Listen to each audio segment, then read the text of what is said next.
Vamos a leer en primer lugar en los Salmos, y vamos a leer el Salmo 24. Salmo de David.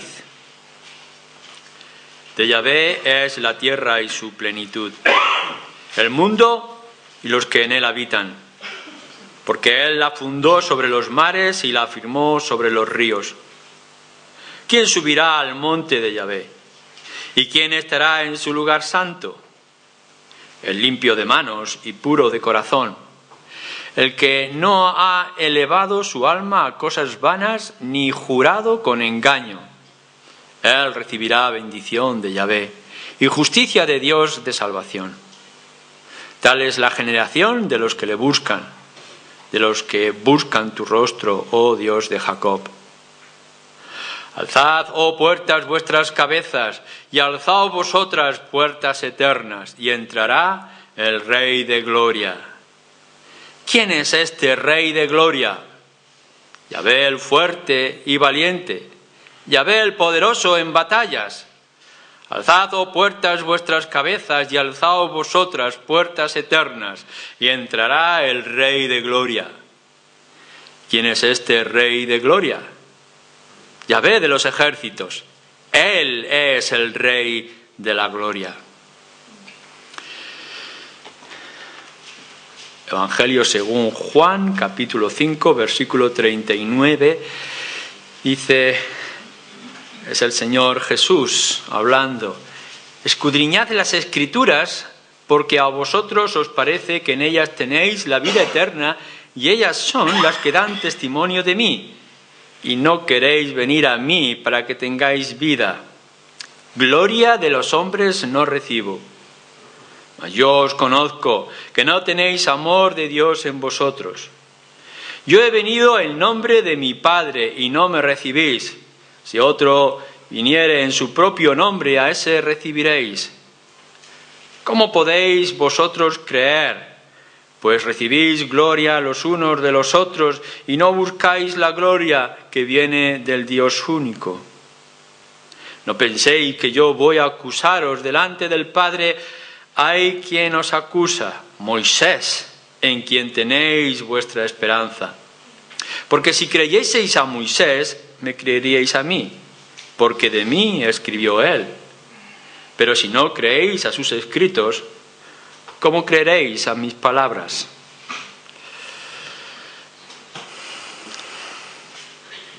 Hay un término en las Escrituras que me cuesta a mí mucho entender y quizá me cuesta más explicar. Y no es esta la única vez, sino que son en varias ocasiones que he intentado comprenderlo un poquito más y, comprendiéndolo yo, poder explicarlo un poquito mejor. Y es el término gloria. Si os dais cuenta, quizá porque tengáis en vuestras Biblias una concordancia o porque en alguna ocasión habéis fijado también vuestra mente en este término, podréis ver que la idea de gloria, la palabra gloria o dosa, como se dice, como es en griego, se repite muchísimas veces y en una amplitud muy grande de circunstancias y de términos. La variedad de sentidos que tiene este término gloria o glorioso es muy amplio. En alguna manera, algunos han querido entender que cuando estamos hablando de gloria, estamos hablando de algún peso de riqueza, riqueza material, como se decía Abraham. En un término en Génesis podéis encontrar que la gloria de Abraham es, en nuestras versiones, es la riqueza de Abraham. Nosotros lo hemos traducido por riqueza cuando era en sí la gloria y se refiere a sus cosas materiales. Es decir, que Abraham se podía presentar como una persona magnífica porque tenía mucha riqueza, cosas que le hacían persona importante, quizá gloriosa.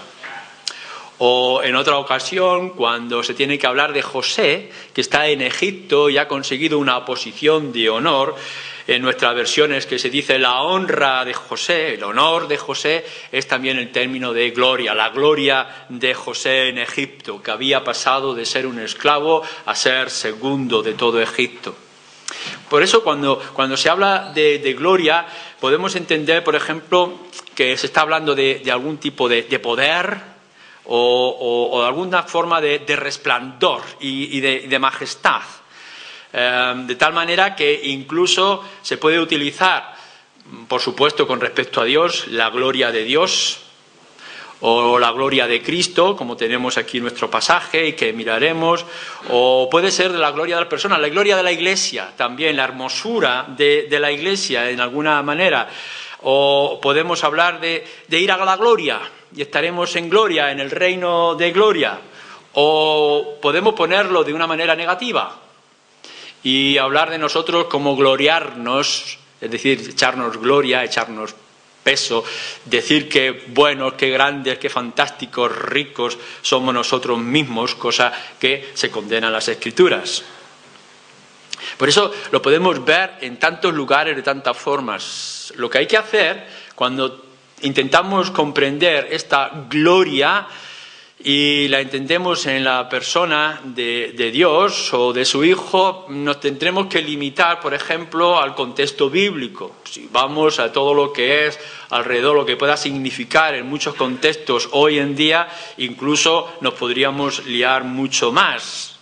Supongo que habrá gente que habrá hecho ese estudio o ese análisis mucho más completo de lo que yo puedo abarcar, pero cuando nos acercamos a este término, lo buscamos a la luz de lo que nos está mostrando el Antiguo Testamento o lo que nos muestra la Escritura. Hablar de la gloria de Dios, por ejemplo, no es hablar de algo que Dios tiene por sí mismo, como una parte de sí. No es lo mismo decir que la santidad de Dios o la justicia de Dios, la misericordia de Dios, que decir la gloria de Dios. Lo que nos quieren mostrar las Escrituras es que, por ejemplo, a Dios no se le puede ver, no lo podemos tocar, no lo podemos percibir con nuestros sentidos físicos, pero Dios sí se manifiesta de cierta forma, de tal que aun cuando nosotros no lo podemos ver a Él, podemos ver por donde Él ha pasado. Es como si Él nos dejara el resplandor. No lo podemos ver en Él como persona, pero lo podemos ver por las obras. Por eso, por ejemplo, nos dicen los Salmos y nos dice la Escritura que cuando miramos la creación vemos la gloria de Dios. O la creación, nos muestra la gloria de Dios. Es decir, que al poder ver la maravilla de colores y de sonidos, la magnitud del universo nos hace ver y pensar que el que lo ha creado tiene que ser extraordinario. Tiene que ser alguien que tiene un concepto de la belleza y de la hermosura más allá de nuestra comprensión.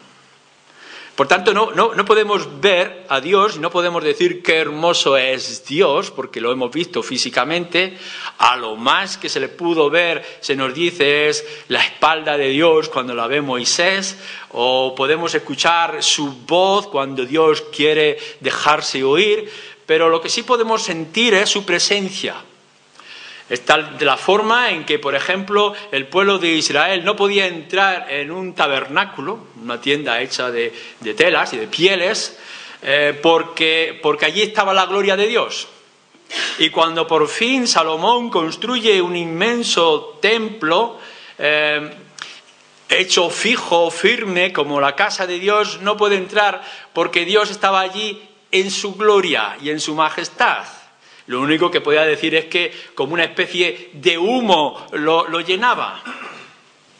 El pueblo de Dios en el desierto no quería acercarse a escuchar y estar presente cuando Dios hablaba dando la ley, porque habían quedado asustados, simplemente porque Moisés estaba delante de Dios y algo se le pegó en el rostro que brillaba, su resplandor, su gloria cegaba al pueblo de Israel. Y le dijeron a Moisés, ve tú y habla con él, porque si vamos nosotros moriremos. No podemos entrar en la presencia de Dios, no podemos ver su rostro, no le podemos tocar, pero podemos ver dónde Él ha estado y cómo Él ha actuado. Toda esa idea de gloria a lo que nos está hablando. Si Dios pusiera su pie delante de nosotros, nos aplastaría. tal es la riqueza y el poder, dice la Escritura también, de su gloria. No podemos buscar su presencia, pero ¿cómo nosotros podríamos resistir ante su luz y ante su santidad? Las descripciones que hacen de esa visión de Dios, de esa presencia de Dios, de esa magnitud en la hora y en la manera en que Él hace las cosas, nos deja anonadados y sorprendidos. La intención de la gloria de Dios, como vemos en las Escrituras, es que nos quita la voz, es que nos deja absortos, nos deja sin palabras. No podemos nada que decir cuando hemos estado en la presencia de la gloria de Dios. Y después de poder enfatizar y ensalzar toda esa idea de Dios, esa automanifestación del ser que es invisible, nos dice las Escrituras que, Isaías 42, por ejemplo, a nadie daré mi gloria. Su resplandor, su belleza, su hermosura, su magnitud, no la quiere compartir con nadie. Dios es invisible, pero donde Él está y lo que Él hace deja su impronta, deja su presencia. No podemos negar que Él está allí. Y a la misma vez Él dice, esta hermosura mía, esta riqueza, esta santidad, no la voy a compartir con nadie. A nadie se la voy a dar. Pero de vez en cuando tenemos un choque de contrastes, porque nos acercamos, por ejemplo, a este Salmo 24. Isaías nos dice, por una parte, que Dios no va a dar su gloria a nadie, no la quiere compartir con nadie, pero de pronto hay una voz, un clamor de admiración. ¿Quién es el que viene? ¿Por quién van a subir los montes y abrir sus puertas? ¿A quién vamos a cantar? ¿De dónde está la gloria de Yahvé? Esta es la gloria de Yahvé. Y entonces nos habla de Yahvé que viene y que entra en Jerusalén. Él es el Rey, dice, de gloria. Es decir, que la gloria de Dios, que no es compartida, de alguna manera la podemos ver en alguien que viene y que se llama Yahvé. Yahvé, el invisible, se hace visible en su gloria y en su majestad. Y entonces, cuando pensábamos tú y yo que habíamos entendido un poco de la gloria de Dios, nos quedamos como diciendo, vamos otra vez al principio, porque no nos hemos enterado. Y seguramente la mitad de vosotros ha perdido la mitad del camino. Este es el término y esta es la extensión.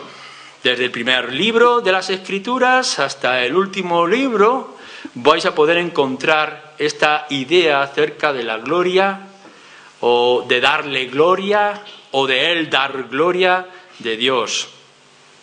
¿Qué es lo que esto significa? Bien, entonces nos vamos al Evangelio de Juan para quedar aún más anonadados en esta idea. Ya lo hemos visto en alguna ocasión y lo veremos más adelante en otros pasajes del Evangelio según Juan. En el capítulo 1, versículo 14, nos dice acerca de Cristo: y aquel verbo fue hecho carne, es el Hijo de Dios hecho hombre en medio de nosotros, y habitó entre nosotros y vimos su gloria. ¿Cómo era esa gloria de Cristo viniendo al mundo y entrando a habitar en medio de nosotros? ¿Cómo era aquel verbo hecho carne, hecho humano? Gloria como del unigénito, el único engendrado, no creado como nosotros, sino engendrado único del Padre, lleno de gracia y de verdad. Es decir, que lo que nos está diciendo el capítulo 1, versículo 14, es que aquel verbo se ha hecho carne y que la gloria, la majestad, la hermosura, el resplandor, la riqueza que Él estaba manifestando es como la que tiene el único engendrado de Dios, el Padre. Y de esa forma nos dice que esa gloria suya es algo lleno, dice de gracia y de verdad. Capítulo 2, el versículo 11. Este principio de señales hizo Jesús en Caná de Galilea y manifestó su gloria y sus discípulos creyeron en él. No olvidéis este versículo en el contexto del capítulo 5, porque nos dice que el Señor Jesús estuvo ya haciendo milagros, manifestando quién era Él en algunos retazos de su poder y de su majestad, de su gloria. Y entonces, no la gran multitud, pero sí es verdad, dice que algunos discípulos pudieron ver su gloria, pudieron ver esa hermosura que estaba representando. La majestad de Dios estaba habiendo en las obras que aquel hombre estaba haciendo. Y ante aquella gloria, los discípulos no pudieron hacer otra cosa sino creer. Y se rindieron a las evidencias. Y podéis pasar al capítulo 7, capítulo 11, y ¿por qué no? A Juan capítulo 13, versículo 31.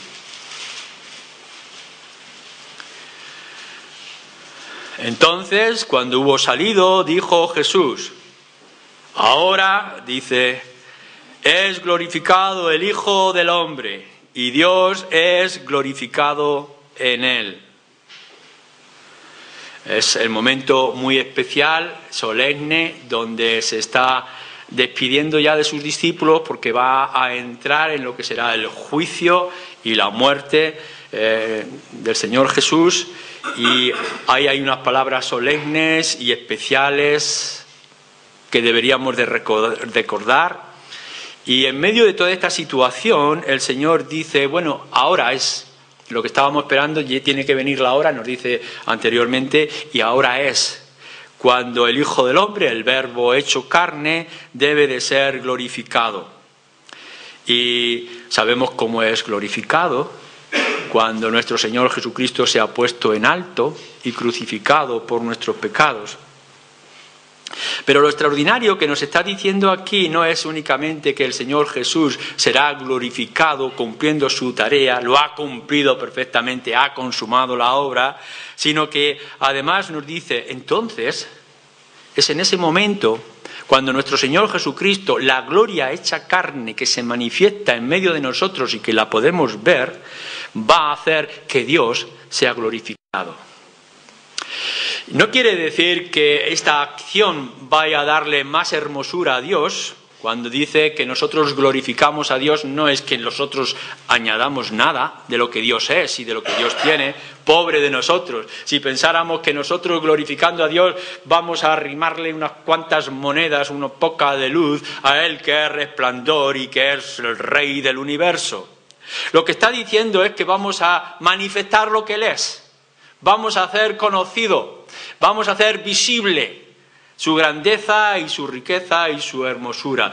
Y el Señor Jesucristo lo hace. Dice, Dios será glorificado, será ensalzado, será visto en su magnitud, en su grandeza, cuando el Hijo del Hombre sea puesto en alto. Porque lo hemos dicho en otras ocasiones y lo decimos aquí. Ahora, Dios es glorificado mayormente no por las obras de milagro, no porque sostenga el universo, no porque haga andar a los cojos, no porque quite o ponga reinos, sino porque ha querido salvar pecadores como nosotros. Esta es la mayor muestra de grandeza y de gloria de nuestro Dios. No es un Dios que sostiene en santidad, en justicia y en perfección el universo, sino es un Dios que se hace hombre, verbo en medio de nosotros y extiende su mano y vierte su sangre para que nosotros podamos vivir y vivir eternamente. La gloria de Dios en la cruz. Capítulo 16, capítulo 17, etcétera, etcétera. Es decir, la gloria del Padre nos está revelando en el Hijo.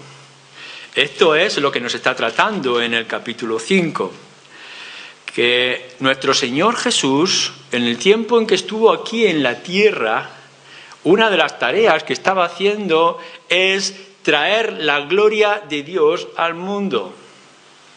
Lo que está diciendo es, lo que tú no ves, porque no lo puedes ver, no puedes ver a Dios, lo vas a ver en mí.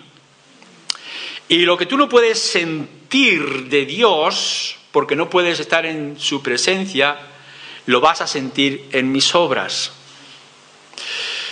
La gloria de Dios, el Padre, que no la va a compartir con nadie, la da a Yahvé, que es el mismo, que es el Verbo hecho carne, Dios hecho hombre, 3 personas, pero un solo Dios, que se manifiesta en medio de nosotros, y si hubiéramos podido ponernos delante de su resplandor, habríamos muerto al instante. Sí lo podemos ver en el Rey de Gloria que viene a Jerusalén para redimir a los suyos. Este es el Rey de Gloria, este es Yahvé, este es el Verbo hecho carne. ¿Es que no lo veis? Esto es lo que le está diciendo a los judíos una y otra vez a través de sus milagros y sus prodigios. Es que no veis, es que no entendéis yo lo que estoy haciendo. No comprendéis de quién soy la manifestación. El que me ha visto a mí ha visto al Padre. Pero aquella gente no quería creer y no quería ver. Pero no solamente es en las obras, sino también en la misma persona del Señor Jesucristo, en su templanza, en su dominio propio, en su carácter, en su mansedumbre. Porque aun cuando le atacaban y podía defenderse, él que podía llamar a una legión de ángeles para que vinieran a defenderlo delante de aquellos ridículos romanos, el Señor guardó silencio, porque su reino no era de aquí. O lo podéis ver en aquel gran prodigio, como él podía haber detenido la muerte de Lázaro, su amigo, podría haber evitado que muriera, pero es necesario que ocurran estas cosas para que veáis la gloria de Dios. La grandeza de nuestro Señor Jesucristo en sus prodigios y milagros, en las acciones que Él tiene, en la actitud que Él manifiesta y sobre todo, como hemos dicho, la gloria de Dios en el Señor Jesucristo, en cómo muere y en cómo resucita. O podéis mirar en capítulo 16, versículo 14, cuando nos dice que incluso el mismo Espíritu vendrá y le dará gloria a Él. El Espíritu Santo glorificará al Hijo. ¿Cómo? Dice, dándole a conocer. Es decir, que podemos ver la gloria del Hijo no solamente en el tiempo que estuvo en la tierra y se hizo hombre hasta morir en la cruz y resucitar y pasar a la presencia del Padre donde estará sentado en el trono de gloria, sino que además podemos ver cómo el Espíritu Santo sigue obrando hoy en día para que nosotros podamos ver la gloria de Cristo y tú y yo, pudiendo ver la gloria de Cristo, veamos la gloria del Padre.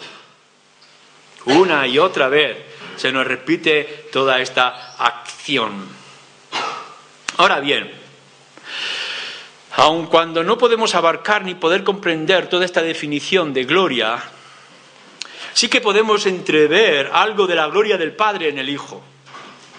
Necesitaremos toda una vida, necesitaremos toda una eternidad para que podamos ver toda esa grandeza de Dios en la manifestación del Hijo. Pero después de todo esto, ¿qué se espera?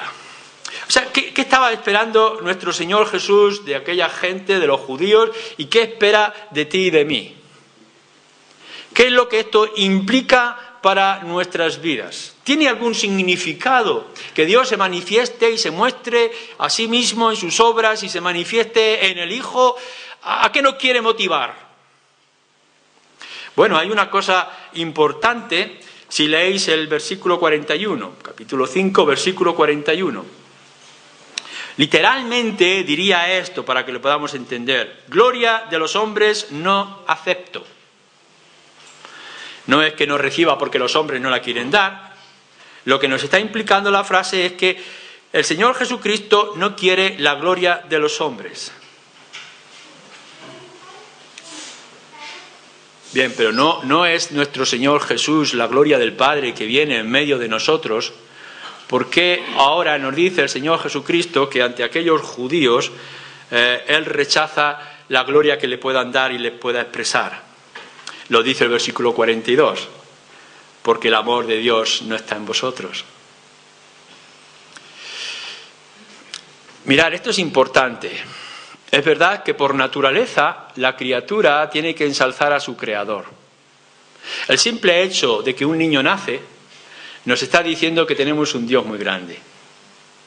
O que el niño que es tan débil pueda haber movido a ternura a una mujer dura, quizá de corazón, para darle el pecho a su niño o criarlo. O podemos ver la maravilla en nuestras vidas y en nuestras acciones. Y podemos llegar y decir, el que está alrededor nuestro, no hay otra explicación sino que decir que es un Dios misericordioso, bueno y bondadoso. Como criaturas, es verdad, por el simple hecho de existir, estamos diciendo que el Creador no es una idea de azar, sino un Dios personal y glorioso. Pero tener cuidado con esto. Dios no se conforma. Y el Señor Jesucristo dice, yo no busco la gloria vuestra, sino viene del amor de Dios en vuestros corazones, en vuestras vidas. La gente estaba dispuesta, lo hemos dicho en otras ocasiones, a aceptar a Cristo como un sanador. Es decir, que viniera Jesús y que le pudiera aliviar de sus cargas y le pudiera quitar sus problemas, les llevaría a admirarlo. Qué grande es este hombre que nos quita la lepra y que nos ayuda en medio de los problemas y que nos da pan cuando estábamos hambrientos. Qué bueno es Dios que nos libra de los malos espíritus. O quizá cuando pudiera traer un mensaje de esperanza y liberación, no os preocupéis porque los romanos un día serán echados. Qué bueno es el poder escuchar estas cosas, el poder tener un sanador o poder tener un profeta que nos trae esperanza. Pero cuando el Señor Jesús dice, yo vengo aquí en el nombre del Padre y la gloria del Padre está en mí, tenéis que verla. Cuando yo vengo aquí como el Mesías, el enviado, la imagen de Dios, como nos muestra en el versículo 43, vosotros no me recibís. Este es el problema. Este es el problema que estaban teniendo los judíos y es el problema que tenemos que enfrentarnos todos nosotros. Queremos un Dios a nuestra medida, queremos un Cristo que nos acomode a nosotros, pero cuando Cristo representa toda la magnitud y toda la grandeza y nos deja mudos por la sorpresa, entonces nos incomoda. O fijaros bien lo que nos dice el versículo 44. ¿Cómo podéis vosotros creer? Pues recibid gloria los unos de los otros y no buscáis la gloria que viene del Dios único. Esta es la barrera y este es el segundo obstáculo. No es únicamente que les abruma la presencia de Cristo ante su magnitud. No quieren ir más allá de lo que significan aquellos milagros extraordinarios que el Señor Jesús estaba haciendo, sino que además estaban demasiado ocupados en gloriarse los unos a los otros. ¿Acaso no es esto lo que tiene en mente el hombre hoy en día, incluso en nuestra generación, cuando se quiere ensalzar a sí mismo? El hombre es capaz de llegar al más lejano de los planetas, piensa. Y podemos profundizar en los más secretos de la ciencia. Podemos poner al hombre en lo más alto de la creación o de la naturaleza. Y estamos tan ocupados en vanagloriarnos o gloriarnos los unos a los otros, que hemos quitado todo el hueco que le correspondería a Dios. Y este es el problema que tenían los fariseos y que tenían algunos de los judíos. Se estaban ocupando en gloriarse. Nosotros entendemos, nosotros sabemos, nosotros interpretamos. Y no tenían oportunidad y no querían dar lugar al Señor Jesucristo. No es que no manifestara belleza y hermosura el Señor Jesús, sino que estaban diciendo los judíos, nosotros somos lo suficientemente hermosos, no necesitamos a nadie más. Somos lo suficientemente poderosos, somos autosuficientes. ¿No es eso lo que tú dices? ¿No es eso lo que dice mucha gente a nuestro alrededor? Nosotros podemos, ¿a quién necesitamos? Hemos podido eliminar el cáncer, hemos podido acabar... No sé con qué cosa, porque no hemos acabado con nada. Podemos ponerlos en lo más alta de las cumbres, cuando simplemente hemos hecho un pequeño salto de escalón.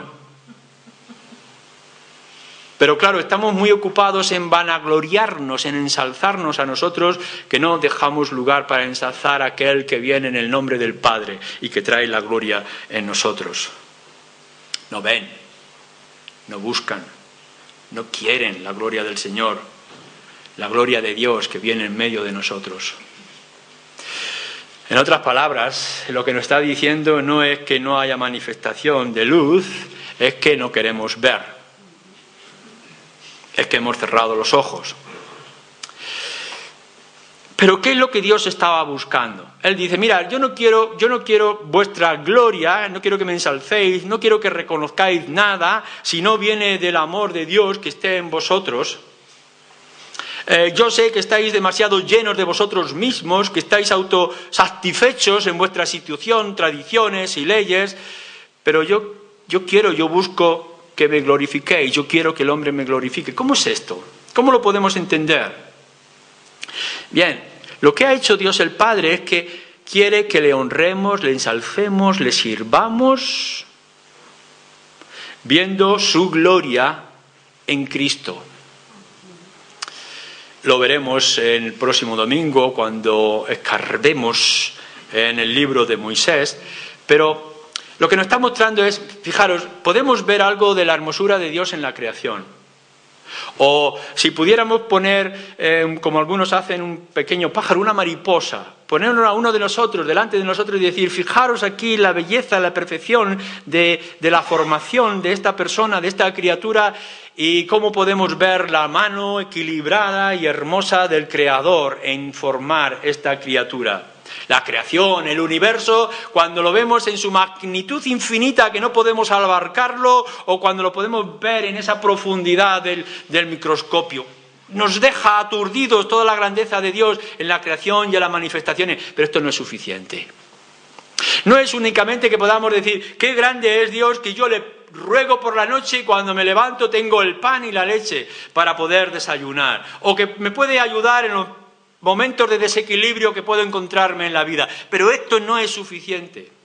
Lo que nos dice las Escrituras de principio a fin es, Dios quiere que veas su gloria y su majestad y su inmensa misericordia para contigo en aquel que Él ha enviado, en el Señor Jesucristo. Viendo su gloria en Cristo. No veas a Cristo como un mero líder, como uno más entre todos. Tienes que ver a Cristo como la gloria del unigénito del Padre en medio de nosotros. ¿Y esto cómo se hace? ¿Cómo tú puedes ver a Cristo y ver en Cristo su gloria, y cuando veas la gloria de Cristo le des la gloria al Padre? ¿Cómo es esto? Fijaros en el lenguaje, en estos versículos que hemos leído. Versículo 40. Y no queréis venir a mí para que tengáis vida. No querer venir. O el versículo 43. Yo he venido en el nombre del Padre y no me recibís. Si otro viniere en su propio nombre, a ese sí que le recibís. Versículo 44. ¿Cómo podéis vosotros creer? Versículo 46. Porque si creyeseis a Moisés. Versículo 47. Pero si no creéis sus escritos, ¿cómo creeréis en mí? En otras palabras, mirad, podremos ver la gloria y podemos aceptar la gloria y podemos darle gloria a Dios el Padre en el Señor Jesucristo cuando venimos a Él. Esta es la invitación. Este es el hecho. Venid a mí, dice el Señor Jesucristo. O como ha dicho en el 43, cuando le recibimos, y le recibís en vuestra vida, y le recibís en vuestro corazón. O como nos dice en estos últimos versículos, creer en el Señor Jesucristo es darle la gloria al Padre. Mirad, no podemos recibir a Dios sobre nosotros, pero sí podemos recibir su regalo. Este es el mayor respeto y la mayor señal de gloria al Padre cuando Él ha hecho el inmenso sacrificio de ofrecer su único Hijo para que tú, pecador, pudieras librarte de la condenación y tener vida eterna. Y lo pone delante de tus ojos y te dice, he aquí toda mi obra, he aquí donde yo estoy complacido. Esto es lo más grande que yo puedo dar. Y entonces tú en humildad y en rendición aceptes ese regalo.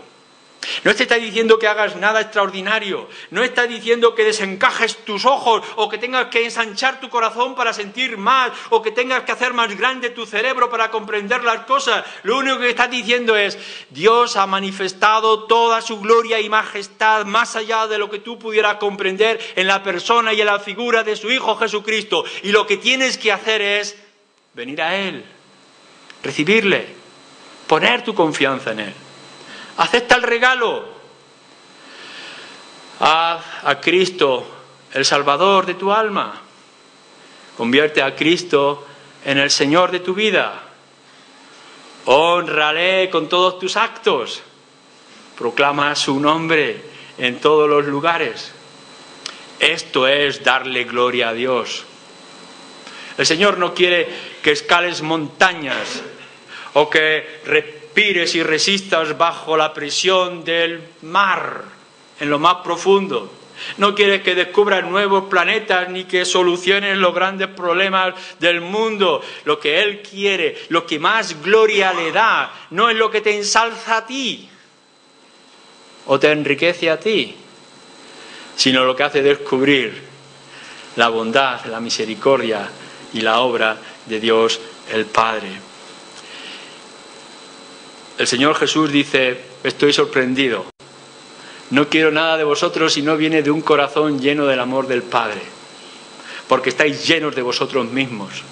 No tenéis capacidad para poder ver, poder creer, aun cuando lo dicen las Escrituras y lo manifiestan los hechos y los prodigios que yo estoy hecho. Yo estoy aquí para que creáis y tengáis vida eterna. Por eso es que el reino de los cielos para nosotros es entrar en gloria. Hemos aceptado la gloria de Cristo y cuando estemos en Cristo estaremos en gloria. Le hemos estado proclamando y dándole gloria aquí con nuestra vida y nuestra existencia.